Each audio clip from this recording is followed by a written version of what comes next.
J'ai appris quelque chose, c'est que quand tu peux faire des vols en rase-motte, parce que, alors, si vous avez jamais entendu un Rafale, c'est le truc le plus bruyant que j'ai entendu de toute ma vie. C'est abominable le bruit, ça te fait vibrer, tu sens que c'est vraiment très fort. Est-ce que tu as déjà fait des vols en rase-motte et si tu peux expliquer à quoi ça sert pour effrayer, etc.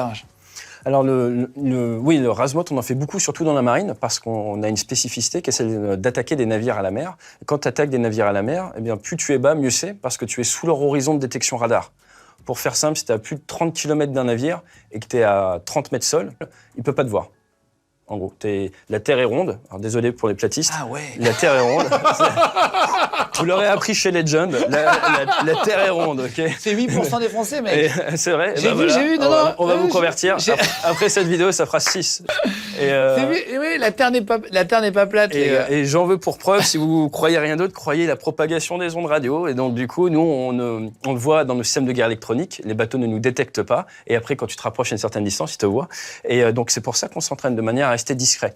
L'objectif de la basse altitude, c'est vraiment de pouvoir te rapprocher le plus possible d'une zone, d'un objectif, sans être détecté, ou en étant le moins détecté possible. Et donc, on fait ça beaucoup au-dessus de la mer, pour les raisons que je viens d'expliquer, et ensuite au-dessus de la Terre, parce que c'est fun.